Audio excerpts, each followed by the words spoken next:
송축해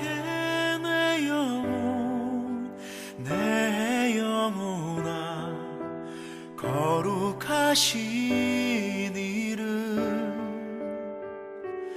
이전에 없었던 노래로 나 주님을 경배해.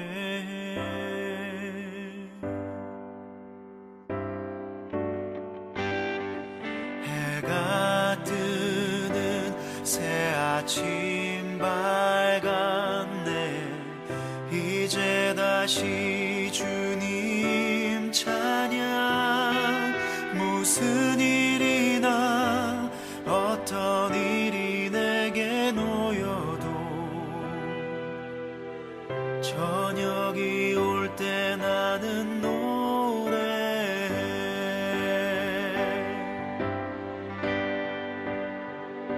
송축해 내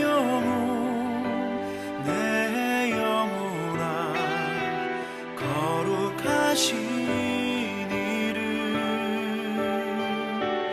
이전에 없었던 노래로 나 주님을 경배해.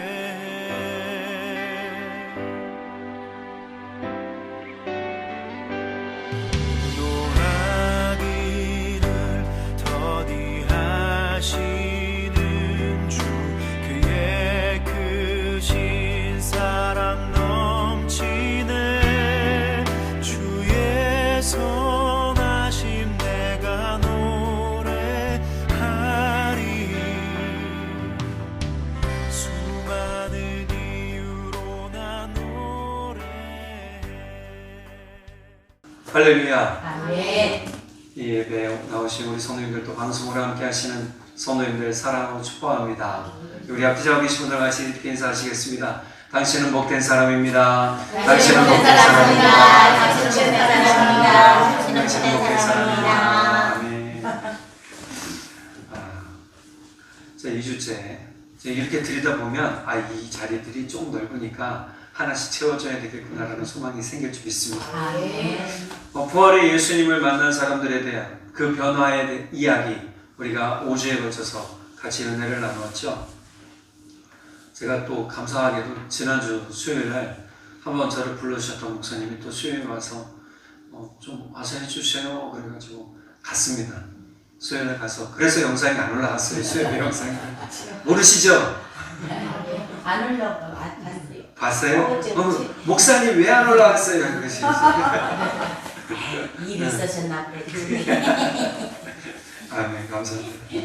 자, 거기서 제가 그분들을 얼굴을 딱 뵈고 찬양을 딱 부르는데 제가 요즘 수요일날 여호수아 하잖아요. 새벽 무사 여호수아 하는데 여호수아 말씀을 갑자기 해주고 싶더라. 이런 말이 딱 마음을 주셨어요. 그래서 잠깐 여는 말씀으로 여호수아 말씀을 딱 전했어요.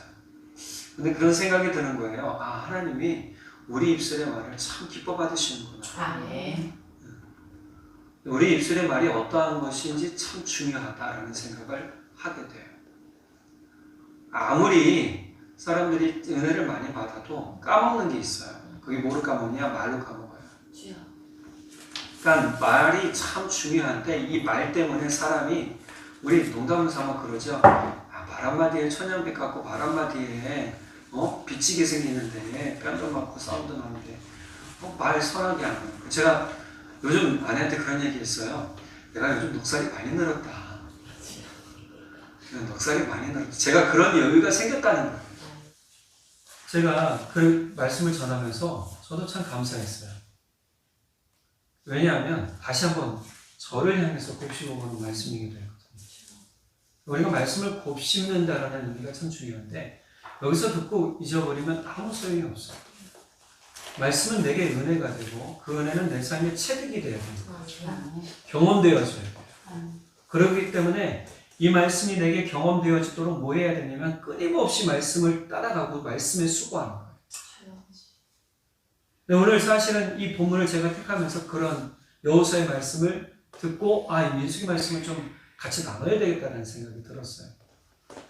모세가 각 지파 12명을 12지파 중에서 그 중에 우두머리 되는 사람을 한 사람씩 뽑아요. 지도자 되는 사람들이죠. 젊고 용맹한 사람들이에요. 굉장히 힘이 있는 사람들이죠.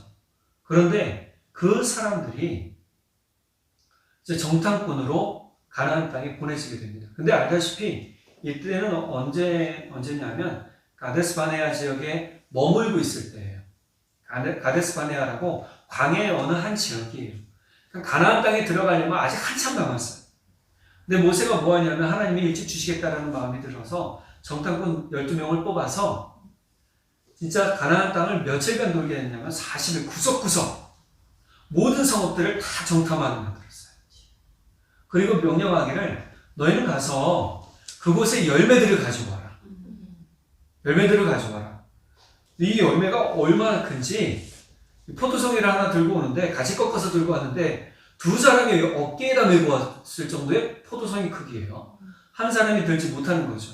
그러니까 그 땅이 얼마나 비옥하고 그 땅이 얼마나 풍성한 열매를 맺는 복된 땅인지를 알게 된 거예요.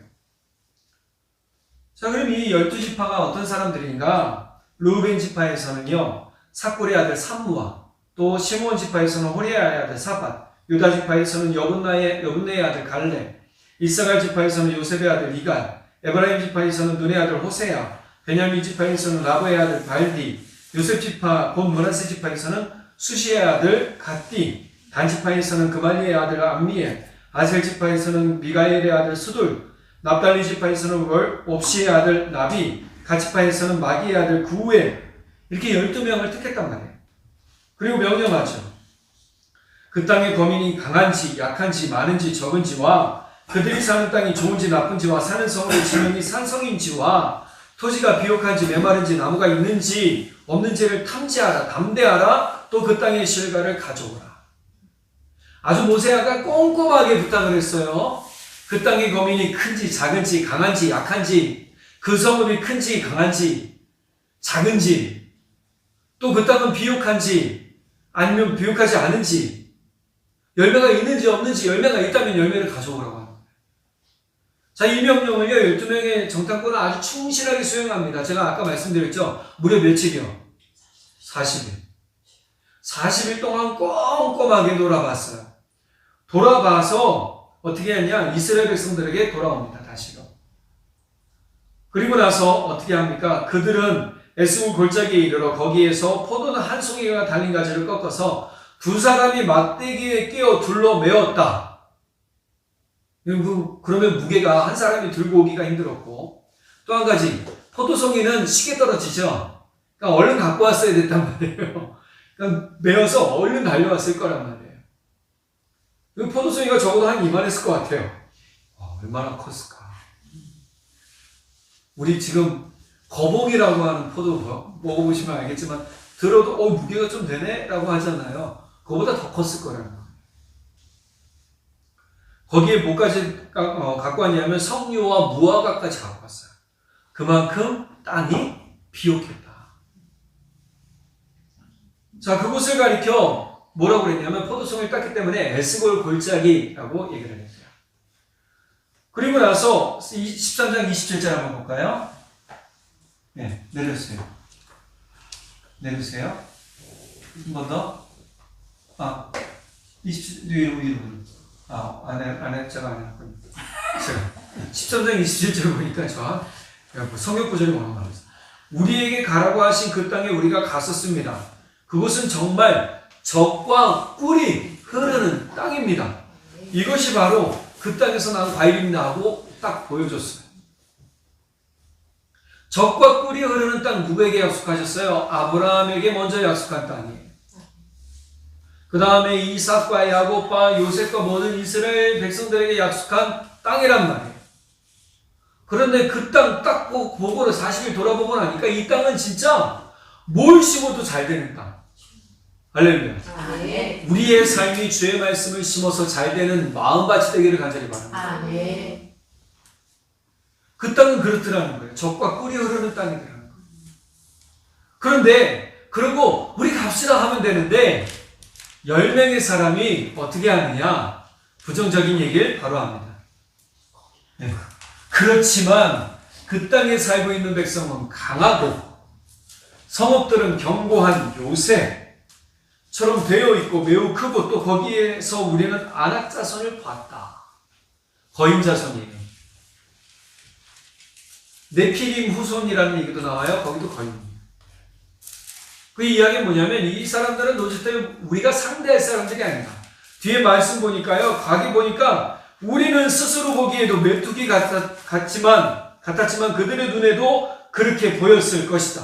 밑에 보세요. 내가 그들을 보니 이거 올려다 봐야 되고 그들 보기에 뭐야 이거 애잖아. 이런 마음 들었을 거라는 거예요. 근데 개역개정에 보니까 이렇게 얘기한 것을 뭐라고 얘기했냐면 악평이라고 나왔어요. 악평을 했다. 하나님이 주시겠다고 한 약속의 땅에 머무른 그 사람들을 보고 그 성읍들을 보고 마음이 우리 흔한 말로 너무나 겁에 질리고 두려워서 어떻게 했냐? 악평을 했다. 근데 세번역과 현대인의 성경에서는 이걸 뭐라고 얘기했냐면 나쁜 소문이라고 얘기를 했어요. 나쁜 소문을 냈다는 거예요. 근데 두 사람만이 긍정의 말을 합니다. 그 사람은 갈렙과 여호수아예요. 우리가 이 말씀을 잘 보면 왜 우리가 말이 중요한가라는 걸 알 수 있는 거예요. 그 말은 어디에서 나와요? 마음에서 나와요. 우리 생각에서 나오는 게 아니에요. 우리가 젊은 애들이 종종 얘기할 때 말이 막 나오면 보통 그렇잖아요. 뇌 좀 거쳐서 말 좀 해라. 이렇게 농담 삼아 얘기를 해요. 그럼 생각하고 말해라 이렇게 얘기하잖아요. 근데 우리가 마음에서 있는 말을 뇌로 한번 걸러서 필터 같은 거예요. 말을 해야 돼요. 그런데 지금 이 사람들은 처음에 좋은 말을 했지만 그 다음에 무슨 말을 했어요? 걸러지지 않는 나쁜 말을 했단 말이에요. 부정적인 말을 했어요. 하나님은 이러한 이스라엘의 모습, 하나님을 멸시하는 모습에 분노를 해요. 분노를 하세요. 왜냐하면 앞서 이제 14장 초반절에 보면 제가 지지난주에 한번 말씀드렸을 거예요. 이스라엘 백성들이 이렇게 부정적인 이야기를 하는 사람들의 말을 따라요. 그리고 그것 때문에 모세와 아론에게 분노하고 이집트로 돌아갈 지도자를 뽑자라고까지 해요. 그러니 하나님 보시기에 이건 하나님을 멸시한 거예요.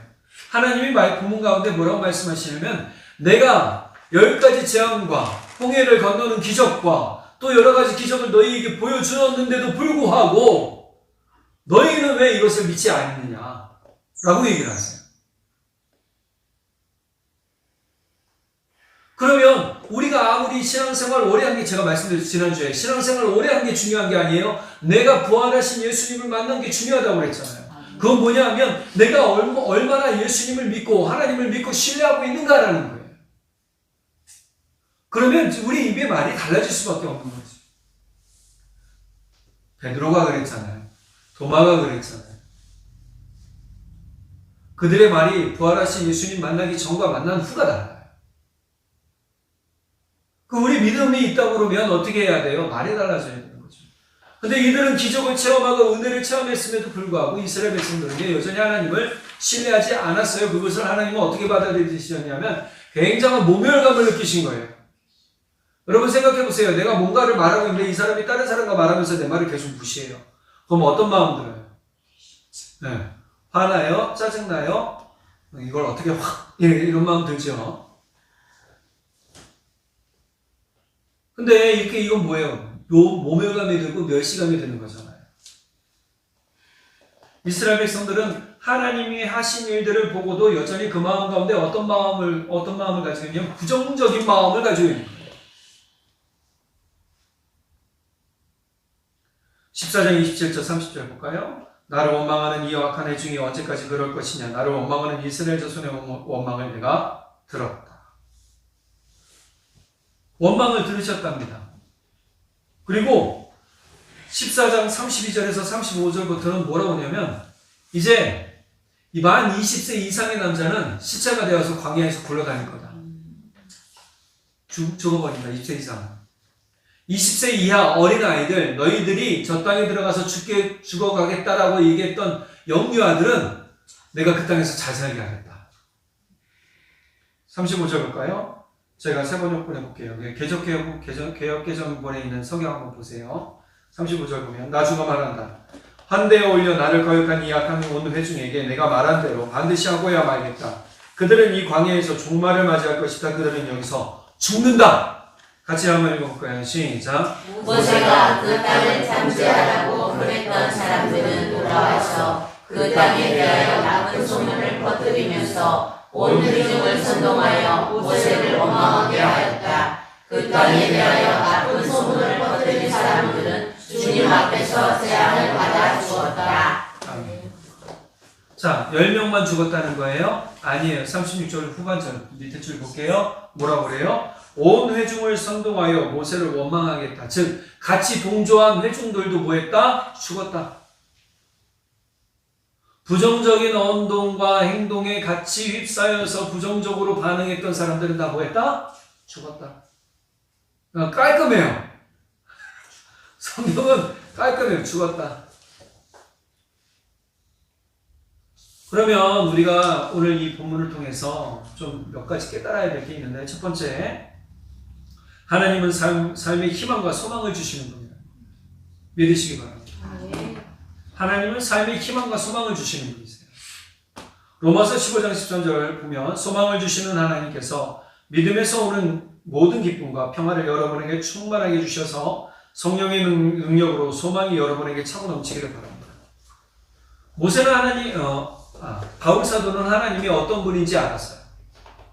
그래서 그 하나님이 그냥 멸망시키는 하나님이 아니에요. 소망을 주시는 하나님. 그래서 모든 사람들이 소망이 차고 넘치기를 바란다라고 이야기하고 있어요. 우리는 하나님이 내게 어떤 분인지를 기억해야 되는 거예요. 하나님은 내게 소망을 주시고 희망을 주시는 분이에요. 한번 따라해볼까요? 하나님은 내게 소망과 희망을 주시는 분이시다. 할렐루야. 날마다 그 고백이 있어야 되는 거예요.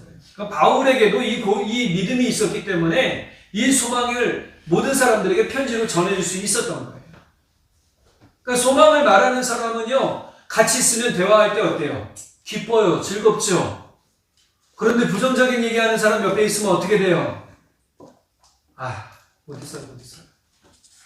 한순간도 못 있어요. 그러니까 어떤 목사님은 그래요. 믿음의 언어만 하는 사람 옆에 있고 싶어요. 이렇게 얘기를 하세요. 믿음의 언어라는 게 왜 중요하냐라는 거예요. 우리 그리스도인들이 예수 믿으면 달라져야 되는데, 제가 변화받은 사람들의 이야기를 하면서 달라진 게 한 가지 있다고 그랬잖아요. 믿음의 언어가 생겨버렸어요. 우리는 이 믿음의 언어를 가지고 사는 사람들이 되어야 되는 거예요.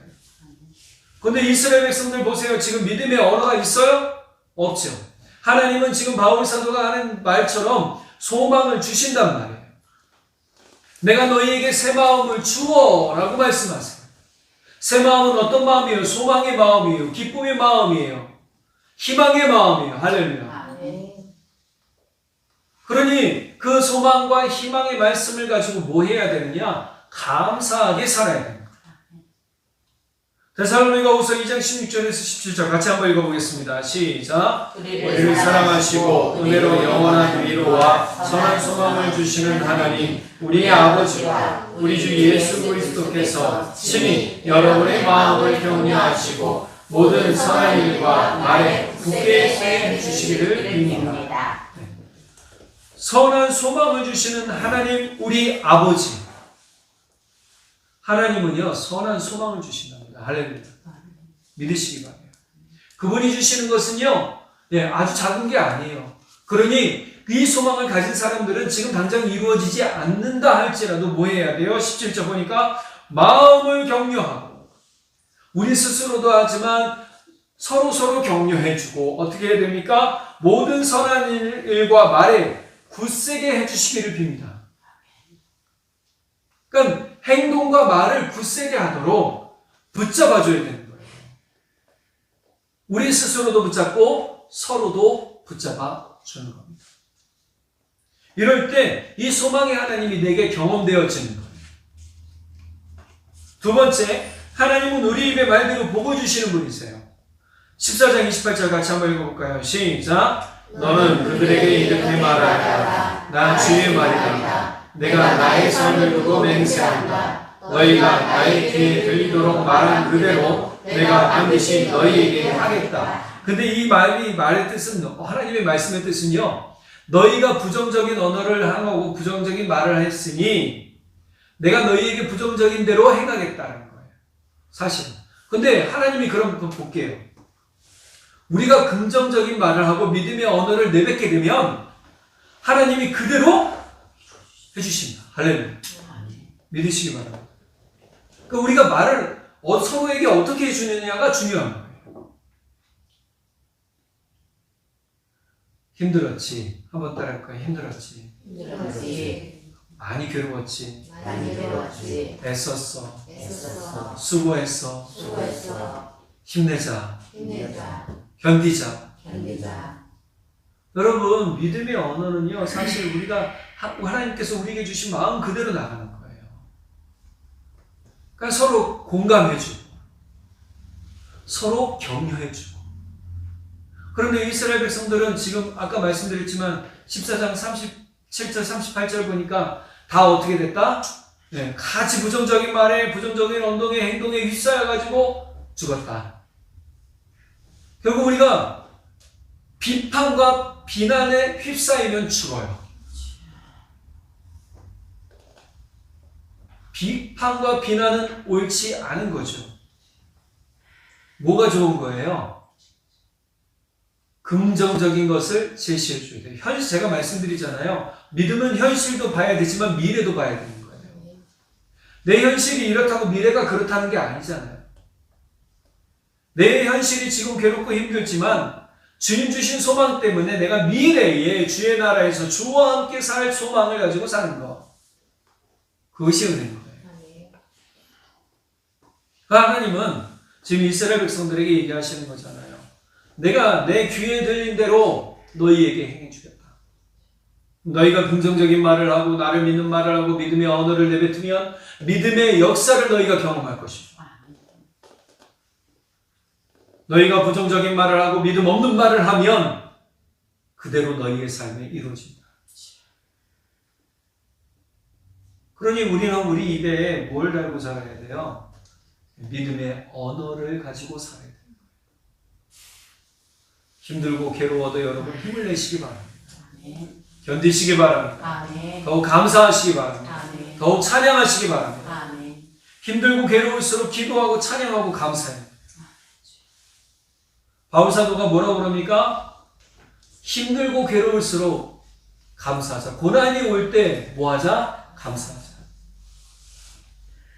잠언 13장 3절 같이 한번 읽어볼게요. 시작. 말을 조심하는 사람은 자신의 생명을 구원하는 자, 입을 함으로 여는 사람은 자신을 편해진다. 네, 이거예요. 제가 우연한 글을 하나 봤는데요. 사람을 얻는 11가지 비결이라는 글이에요. 그걸 보면 내가 약해도 나보다 더 약한 사람 앞에 조금 센 척하고 그 사람을 받아줘라 라는 말도 있고, 또 긍정적인 말을 해라. 노라고 말할 수도 있어야 된다. 여러분, 사람을 얻는데 노라고 말하면 얻을 수 있을 것 같아요? 떠날 것 같죠? 아니요. 근데 제가 알아요. 노라고 할 때 더 사람을 얻을 수도 있어요. 내가 할 수 없는 일은 할 수 없는 거예요. 내가 할 수 있는 일만 해도 충분해요. 왜냐하면 내가 못하는 일은 또 다른 사람들이 능력이 돼서 해줄 수도 있는 거지. 그러니까 노라고 말할 수 있는 것도 능력인 거예요. 근데 노라고 해서 떠나가는 사람은 그 사람은 진짜 내 친구가 아니야. 내 사람이 아닌 거예요. 노라고 말해도 조금 그때는 서운해. 근데 시간 지나서 보니 그때 이 친구가 노한 게 맞구나라고 돌아오는 친구가 진짜 친구인 거예요. 우리는 그런 복된 사람을 얻게 되는 거예요. 그러니까 우리가 말을 잘하는 게 너무 중요해요. 말을 조심히 하는 사람은 자신의 생명을 보존하는 거예요. 그래서 괜히 침묵이 금이라는 얘기가 나온 게 아니에요. 화가 날수록, 분노할수록, 짜증날수록 말을 어떻게 해야 돼요? 꼭 참아야 돼요. 그래야 그게 은혜가 돼요. 그리고 곱씹어 보세요. 내가 뱉으려고 했던 말이 어떤 말인지 곱씹어 본다면 이 말은 절대 뱉어서는 안 되는 말이었구나. 잘 참았다 얘야. 수고했다 얘야. 네, 저한테 하는 얘기예요. 이게 되는 거예요. 그런데 말을 내뱉고 나서 저도 후회할 때 많아요. 하지 않았어야 될 말인데 라고 할 때도 있어요. 그러면 후반절 말씀 볼까요? 입을 함부로 여는 사람은 결국 자신이 망하는 길을 열어놓는 거예요.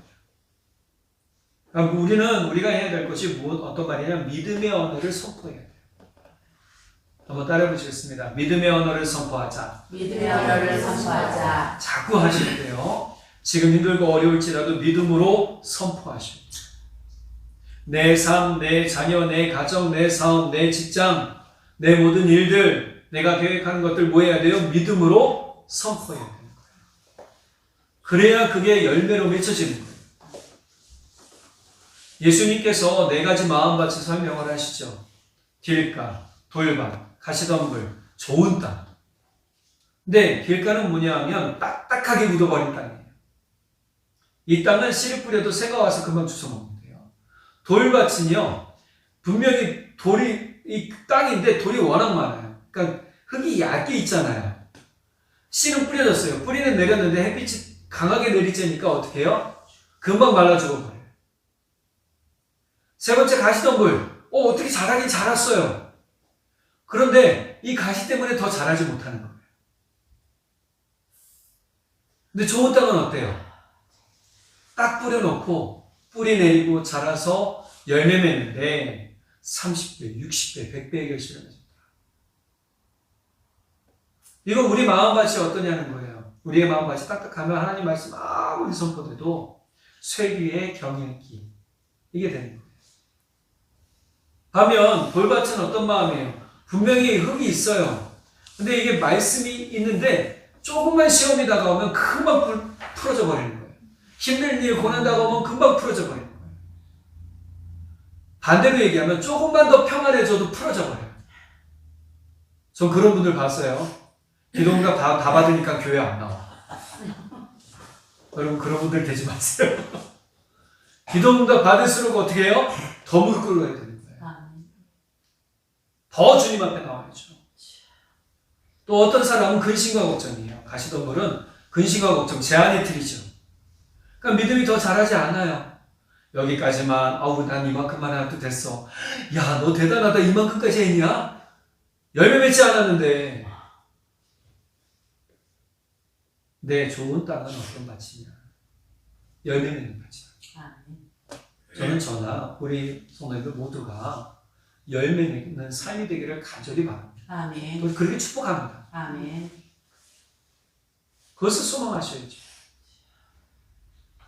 그러니까 하나님은 우리 입에 말대로 복을 주시는 분이시기 때문에 우리가 믿음의 언어를 선포해야 되는 이유가 여기 있는 거예요.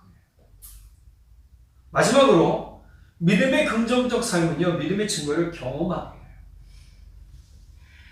그러니까 단순히 긍정적인 게 아니에요. 긍정적인 건 어떻게 얘기하면 너무 이상적인 거라고 할 수 있어요. 근데 믿음이란 건 현실을 토대로 얘기하는 거예요. 현실을 토대로 믿음의 언어, 믿음의 긍정적 삶을 살 때 우리는 그것을 경험해야 돼요. 오늘 두 사람이 이 증거를 경험해요. 누구예요? 갈렙과 여호수아예요. 30절 알고 볼까요? 같이 읽어보겠습니다. 시작. 여분의 아들 갈렙과 눈의 아들 여호수아 말이 드러날 것이다. 네. 눈의 아들 여호수아와 또 여분의 아들 갈렙만이 하나님의 약속의 땅에 들어간다. 매우 정확하죠. 왜요? 이들이 어떤 말 했는지 보면 알아요. 갈렙이 뭐라고 그랬냐?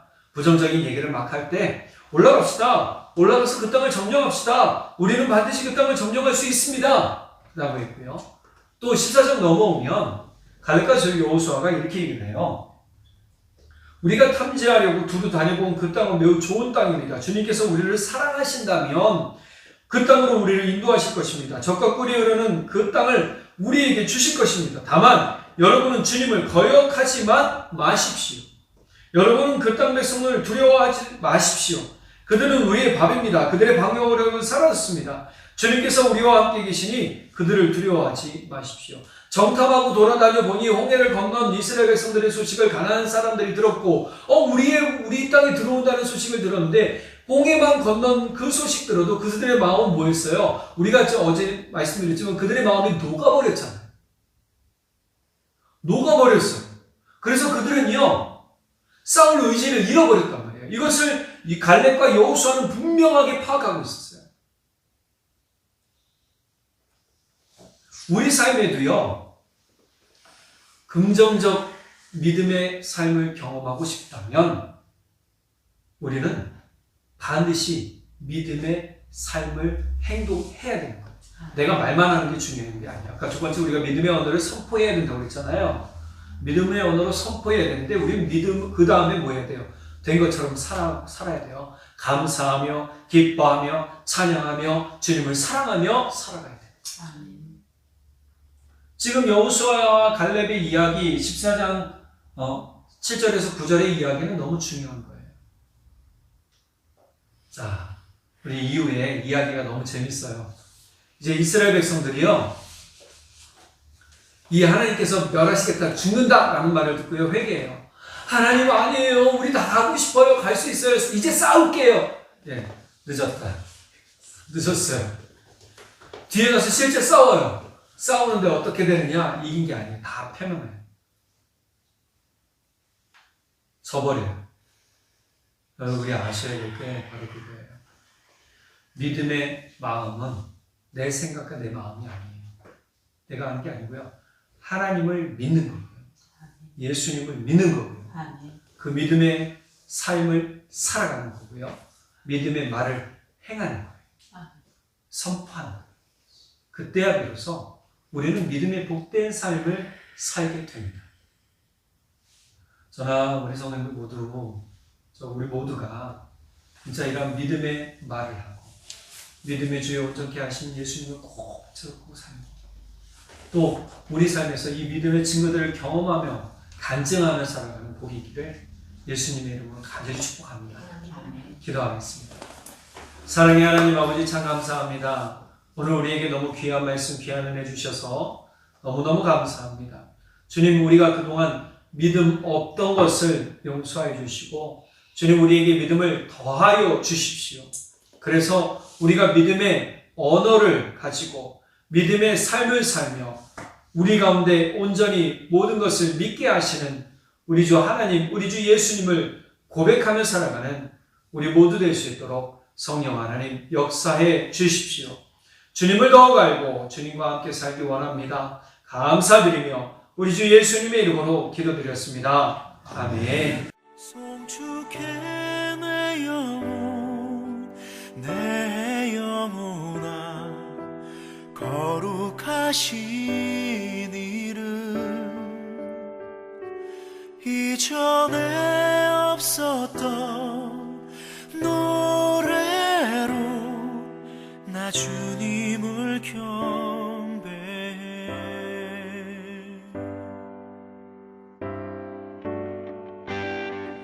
해가 뜨는 새 아침 밝았네.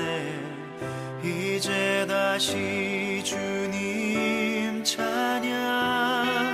무슨 일이나 어떤 일이 내게 놓여도 저녁이 올 때 나는 노래해.